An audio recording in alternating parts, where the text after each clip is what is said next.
at 63 years old. I never imagined my own son would one day raise his hand to me, let alone throw me out into a blizzard, because he believed the lies someone else whispered into his ear. That night felt distant then, like a storm gathering far off over Lake Superior. But the wind had already begun to change inside this house long before the snow ever fell. My name is Marian Elridge. I moved in with Evan and his wife, Kira, after my back surgery. It was supposed to be temporary 3 months, maybe 4, but winter came early. And somehow I was still sleeping in the spare room, telling myself it was fine. They never said otherwise. Though Kira always found a way to remind me. She did it with a smile, the kind that never reached her eyes.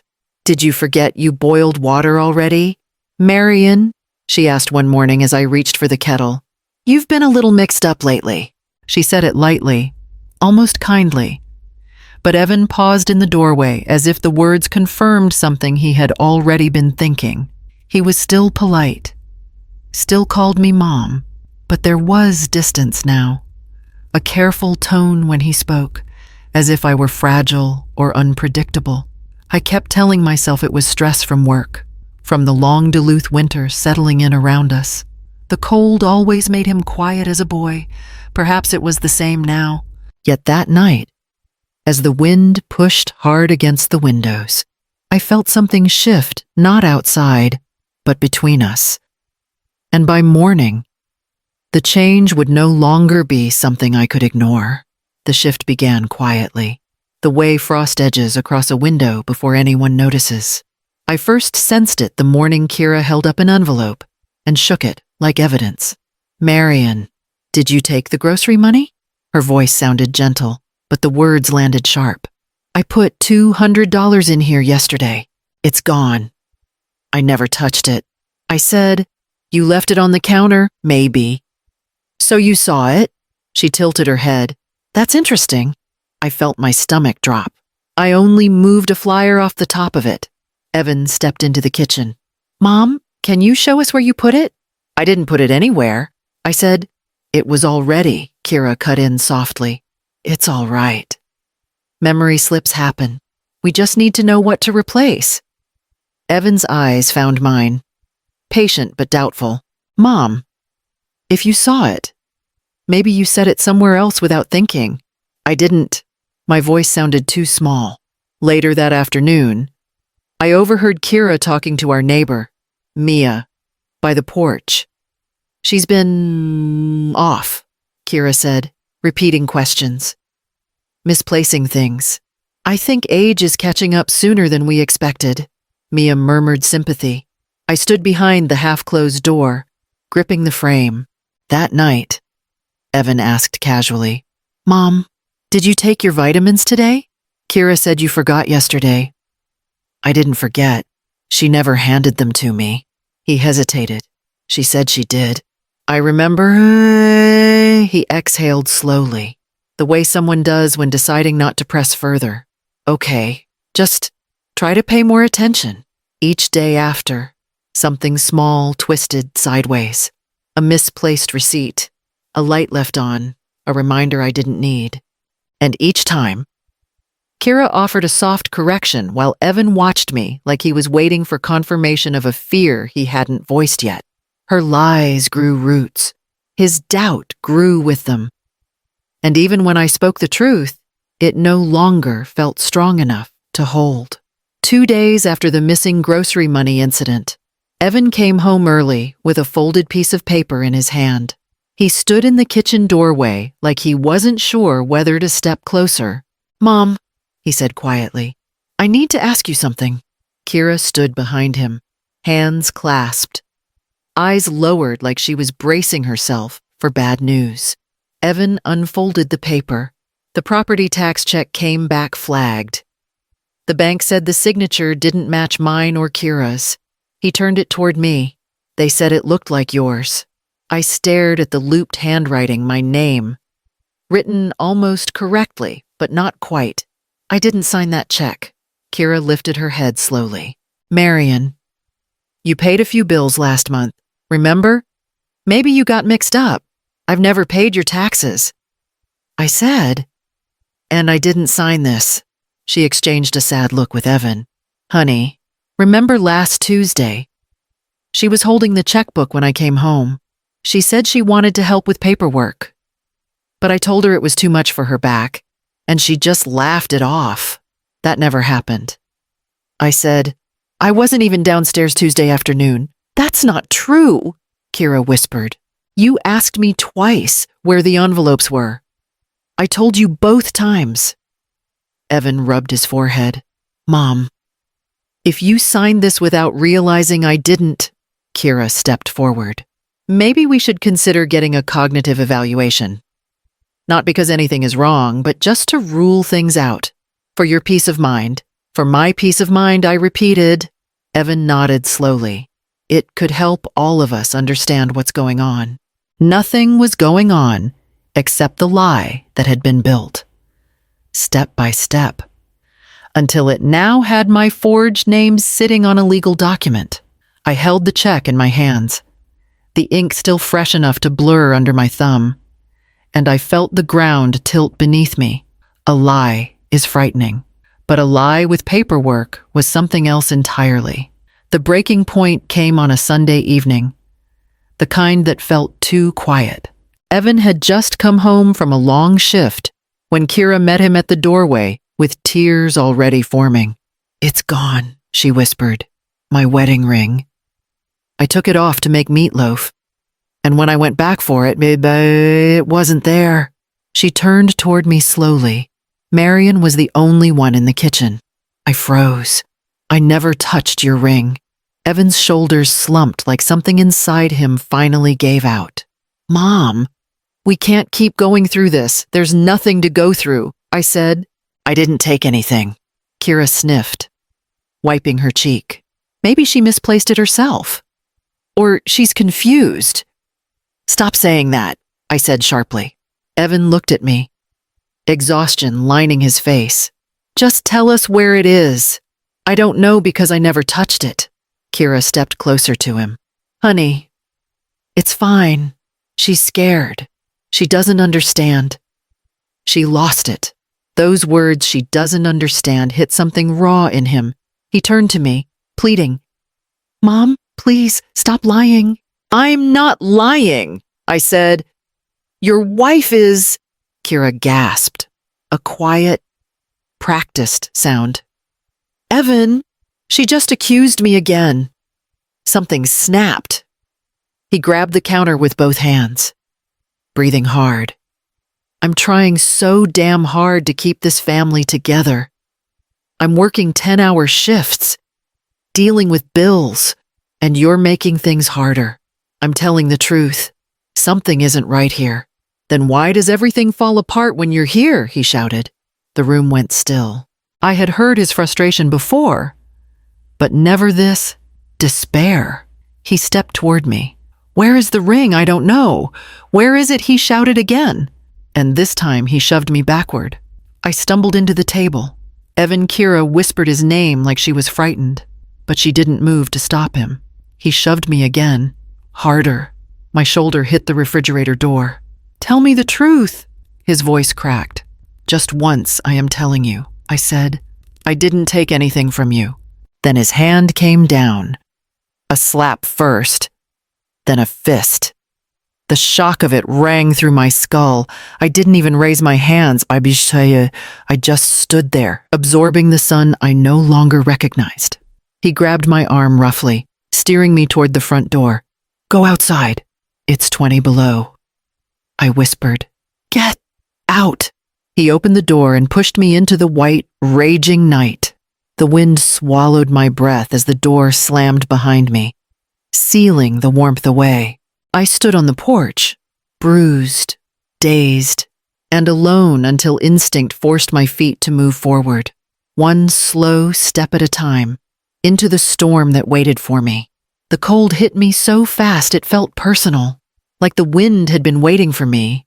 Duluth winter air has a way of cutting through every layer you wear, but that night it sliced straight into my bones. I wrapped my arms around myself and stepped off the porch, my boots sinking into drifts that reached my calves. I tried to steady my breathing, but each inhale burned.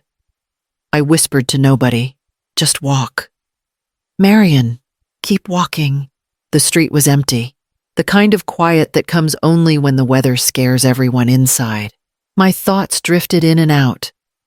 Pulled loose by the pain in my ribs, I pictured Evan as a boy, running through our old apartment hallway, shoelaces undone, laughing, with his shoelaces undone. I heard him laugh when he learned to ride a bike. I saw him cry into my shirt the day he failed his driving test. All those years when it was just the two of us. Figuring out life one mistake at a time, I leaned against a mailbox. The metal was so cold it stuck to my glove. "I raised you better than this," I whispered, though my voice barely carried over the wind. My legs started shaking. I forced myself forward, one uneven step after another. A porch light flickered in the distance. It looked warm, close, achievable. When I reached it, my knees gave out. I grabbed the railing, hauled myself up, and knocked with the last strength I had. The sound was weak, barely a tap. I tried again, but my hand wouldn't close into a fist. My body folded onto the wooden boards, breath slipping away like steam. Through tears and exhaustion, the door blurred before me, then all went silent as I braced against it. When I woke, the first thing I felt was heat soft, steady, impossible after the night I'd had. Then a voice, older, rough but kind. "You're all right now. You're at St. Luke's." I opened my eyes. An older man with a gray beard sat beside the bed. He lifted a thermos toward me. "I'm Harold Halverson. You collapsed on my porch." I tried to sit up, but pain shot through my ribs. A nurse hurried over. "Don't push it. Marion, you're dealing with rib contusions and signs of a mild concussion." Mr. Halverson's brows knit together. "They said you were outside in that storm. What happened?" My instinct kicked in, the same one I'd carried for years. Protect Evan, protect what little family I had left. It was a misunderstanding. I lost my balance and fell on the porch steps. The nurse exchanged a look with him. It wasn't judgment, it was recognition. She'd heard that line before. "Ma'am," she said gently, "under Minnesota law, injuries like yours require us to notify Adult Protective Services. They'll want to talk with you." "I don't need them," I whispered. "My son, he didn't mean to hurt me." My voice cracked before I finished the sentence. The lie felt heavy on my tongue. "Mr. Halverson leaned forward, elbows on his knees. "I don't know you, but I know fear when I see it. Whoever put you out in that weather didn't stumble into it." I closed my eyes as tears slipped out uninvited. "He used to be a good boy," I said. "I don't know what happened." He nodded, not pushing, just listening, the kind of listening that felt like someone setting a lamp in a long hallway. "For now," he said softly, "you're safe. Let the truth come when it's ready." His words loosened something in me, something I hadn't realized I was holding tight enough to bruise. 2 days after the blizzard, I sat in a small conference room at the hospital bundled in borrowed clothes. An APS specialist named Dana sat across from me, a folder open, pen ready. "Marion," she said gently, "we just want to understand what led to your injuries." I kept my hands in my lap. I told the nurse I slipped. Dana didn't push. She simply opened another form. "We conducted the home safety assessment this morning. Your son and daughter-in-law allowed us inside." My heart thumped hard. She continued, "We documented unsecured stairs, no handrails, and an entryway rug that's a fall risk. But," she met my eyes, "none of that explains rib trauma." Just as Dana paused, Mr. Halverson stepped into the room, carrying a small envelope. "Marion, the bank faxed this. They needed your confirmation." Dana nodded for him to hand it over. Inside were copies of my signature. One real, one forged. The bank had circled the check for property taxes. And another document. I'd never seen a request to redirect my monthly pension to a joint household account under Evan and Kira's names. They said Kira submitted it, Halverson said. They flagged it because you never sign with that curl on the M. My breath caught. She tried to take my pension. Dana took notes quickly. This is financial exploitation. Combined with your injuries, it paints a very different picture. A new woman entered firm posture, warm eyes. Marion, I'm Claire Whitlow. Legal aid referred me. She placed a card on the table. We're going to protect your income and document everything. You're not alone. I swallowed hard. I didn't want to believe they'd do this. Claire leaned forward. Abusers hide behind love. Evidence doesn't. I stared at the forged signature, the pension form. The life I'd trusted now unraveling thread by thread. The truth was pulling itself into daylight, whether any of us were ready or not. The courthouse waiting area buzzed with fluorescent hum and shuffling winter coats. I sat between Claire Whitlow and Dana from APS, my palms cold despite the building's heat. Evan and Kira stood across the hallway he kept pacing. She kept whispering sharply and gripping his sleeve like she owned every piece of him. When the bailiff opened the door, we stepped inside. The judge, a silver-haired woman with steady eyes, glanced through the stack of files before her. Claire rose first. Your Honor, today we present medical documentation, APS findings, and evidence of financial exploitation. Kira stiffened. Evan swallowed hard. The judge nodded. Proceed. Claire handed the clerk a binder. Exhibit 1 photographs of Ms. Kerr's injuries, rib contusions, bruising consistent with being struck, and early signs of concussion. She tapped the page. Taken less than 2 hours after Ms. Kerr was thrown outside during a declared blizzard advisory. Evan flinched. Kira didn't move. Exhibit 2, Claire continued. The forged signature on a property tax check, confirmed by handwriting analysis from the bank. She slid the comparison sheet forward. And Exhibit 3, a submitted request to redirect Ms. Kerr's pension to a household account under the names Evan Kerr and Kira Kerr. Kira's voice shot across the room. That's a lie. I never... The judge held up a hand. Mrs. Kerr, you'll speak when addressed. Claire didn't even break rhythm. APS conducted a home safety evaluation. Their findings indicate inconsistencies between the couple's narrative and physical evidence. Dana stood. Your Honor, our investigator observed no fall hazards that match Ms. Kerr's injuries. Additionally, Marion initially claimed she slipped outside, but later stated she fell inside. The stories conflict. Kira's face reddened. She forgets things. She's been slipping for months. She probably hurt herself. The judge turned a cool gaze to her. Mrs. Kerr, APS also interviewed neighbors. Both recalled you describing Ms. Kerr as losing her mind, despite no prior diagnosis or evaluation. That establishes motive for misleading authorities. Evan finally spoke, voice cracking. Kira, just stop, she snapped toward him, whispering harshly. If you give them anything, we are done. The judge raised her gavel slightly. Mr. Kerr, did you or did you not put your hands on your mother? Evan closed his eyes. I was angry. I didn't mean that's enough, the judge said. Intent doesn't erase harm. Silence held the room like a tightened rope. Given the evidence, she continued, I'm issuing a protective order. Ms. Kerr will have no contact from either party. Furthermore, I'm initiating a fraud investigation into the pension redirection and forged check. APS will retain temporary oversight. Kira's mouth fell open. Evan sank into his seat. As we exited the courtroom, Evan rushed forward. Mom, please just hear me. 2 security officers stepped between us before I could answer. Sir, one said firmly, You're under a no-contact order. Step back." He froze, eyes pleading, but the space between us only widened. Claire guided me toward the doors. "This is the beginning, Marion," she said softly.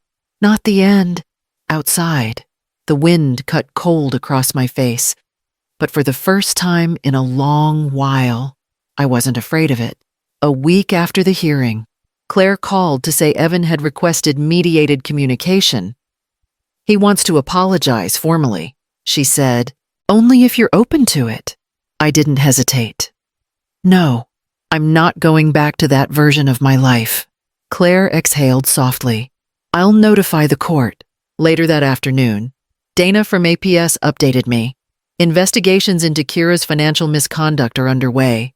Evan has been ordered into temporary counseling and oversight pending further review." I didn't feel satisfaction, just distance. A steady widening of the space between us. Mr. Halverson picked me up that evening. The senior housing coordinator said a room opened. He told me, "It's temporary, but safe." Safe. The word felt like warm cloth on a bruise. When we arrived, the coordinator shook my hand and walked me through a small, bright unit. My own bed, my own door, my own quiet. Halverson lingered in the doorway. "You don't owe anyone a return to where you were hurt," he said. I placed my few belongings on the dresser. I'm not planning on it. For the first time in years, the air around me felt wide and unclaimed, like I had room to choose the shape of my days, and I intended to choose carefully. By late February, Duluth felt different to me. The cold still bit, but it no longer reached the place inside that used to stay braced for someone else's anger. Most mornings, I walked to the community center where I volunteered for the literacy program. "You explain things like they're simple," one of the older students told me, "like you actually want us to get it." "I do," I said, and I meant it. Teaching them felt like reclaiming a part of myself I hadn't noticed was missing. After class, I'd stop by the mail desk in senior housing. There were always letters addressed in Evan's handwriting, careful, apologetic, unsure. APS logged each one. I kept them unopened in a drawer. Maybe one day I'd read them. Maybe not. Right now, silence felt like the truest boundary I had ever set. One afternoon, Mr. Halverson met me outside. "The ice is starting to melt along the lake," he said. "Good day for a walk." We followed the shoreline, the water dark and restless. For the first time in a long while, my steps didn't feel borrowed. I carried my own weight, my own choices, my own future. I used to think survival meant getting through the night. I told him. Now it feels like something bigger. He nodded without speaking. "At the bluff." The wind lifted my hair, sharp and clean. I let it carry the last heaviness from my chest. Sometimes survival isn't the ending. It's the first chapter you finally choose for yourself. If you want more stories like this, don't forget to like, comment, and subscribe to the channel.